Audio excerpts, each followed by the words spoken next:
Kenapa orang bijak itu sering digambarkan sebagai orang yang lebih sedikit berbicara?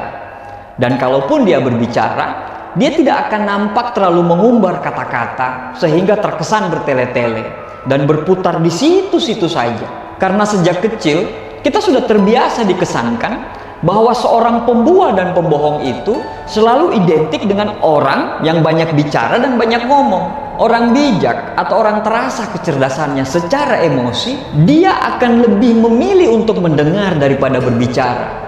Bukan tidak suka dan tidak mau berbicara loh ya, tapi mereka berbicara jika memang harus dan perlu, dan mereka tidak akan bicara jika benar-benar tidak memahami masalahnya. Jadi mungkin itulah alasan kali ya Allah menciptakan dua telinga dan satu mulut, agar lebih banyak kata yang kita serap daripada yang kita suarakan. Keselamatan seseorang itu terletak pada kemampuannya dalam menjaga lidahnya, dalam menjaga lisannya.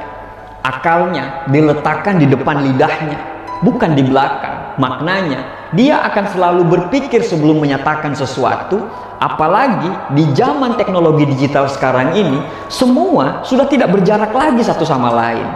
Makanya sebenarnya banyak bicara ini juga bisa dikategorikan kepada orang-orang yang selalu berpendapat, selalu berbicara di akun-akun sosial media. Lalu pertanyaannya, jika harus memilih, kalau mendengar itu lebih baik daripada bicara, maka apa alasannya? Berbicara itu baik loh ya. Tapi yang kita bahas di sini adalah terlalu banyak bicara.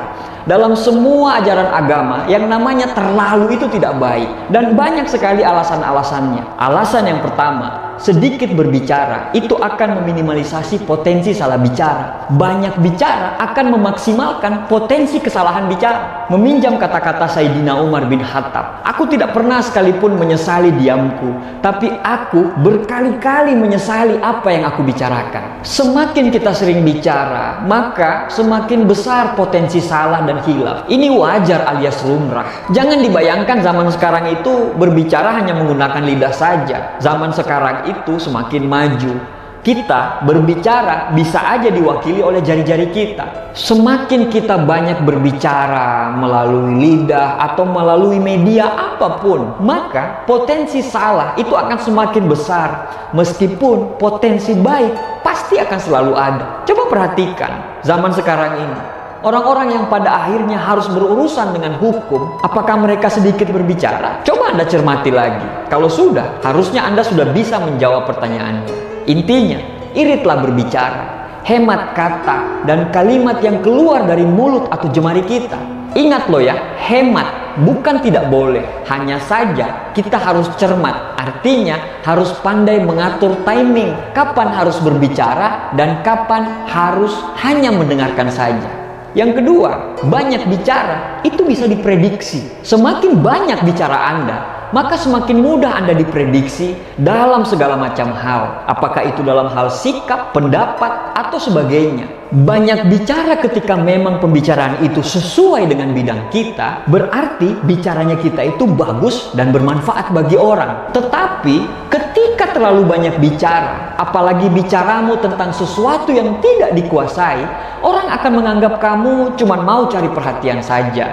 Bahkan orang-orang akan mengatakan kamu itu tong kosong nyaring bunyinya. Semakin banyak seseorang bicara, maka akan semakin mudah untuk mengetahui isi kepala orang tersebut. Bahkan kita akan semakin paham tentang bacaan dan apa saja referensinya. Karena ketika orang itu bicara, dia sebenarnya sedang mengeluarkan isi kepalanya. Dia sedang mengeluarkan apa yang sudah dia baca, dia pahami dan dia pikirkan. Apakah itu baik? Ya tentu saja. Tapi perlu diingat, di luar sana ada begitu banyak hal yang pasti kita tidak ketahui. Salah satu cara untuk mengetahui hal-hal yang tidak kita ketahui itu dengan banyak mendengarkan dan bukan banyak berbicara. Semakin banyak kita mendengarkan, justru sesungguhnya akan semakin banyak pengetahuan baru yang bisa kita dapatkan. Dan hal ini tentu saja sangat berbeda dengan kalau kita banyak bicara. Orang diam itu terkadang penuh makna, mengagumkan, dan yang pasti orang diam itu susah diprediksi. Yang berikutnya, terlalu banyak berbicara. Itu sebagian orang akan merasa tidak nyaman. Alasan bahwa sebaiknya tidak menjadi orang yang terlalu banyak bicara, yaitu membuat sebagian besar lawan bicara kita itu merasa tidak nyaman. Setiap orang pasti memiliki tingkat kenyamanan yang berbeda-beda dalam berkomunikasi. Bicara yang berlebihan, apalagi tanpa memberi kesempatan orang lain untuk berbicara, itu dapat mengganggu dinamika percakapan dan merusak kualitas interaksi sosial kita. Perilaku orang yang banyak bicara, apalagi tidak memperhatikan reaksi atau sinyal orang lain,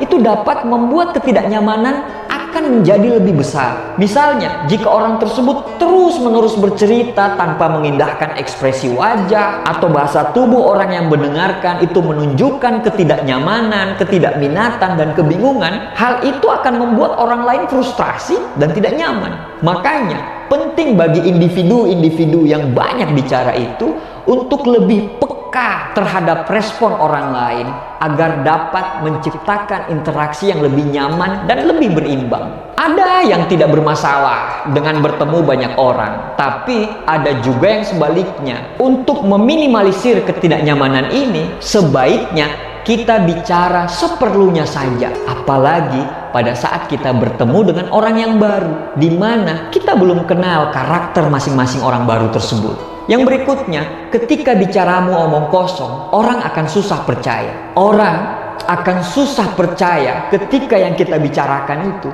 ternyata omong kosong dan mengandung kebohongan. Ketika orang lain sulit percaya, walaupun kamu sudah berkata sejujurnya, kemungkinan besar kamu akan tetap dianggap sebagai seorang pembohong. Untuk itulah sangat penting untuk menjaga kepercayaan tentang apa yang kita katakan kepada orang lain.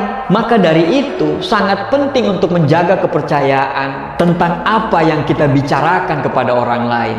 Bila kita terbiasa jujur, maka orang lain akan mudah percaya dengan kita. Begitu juga sebaliknya.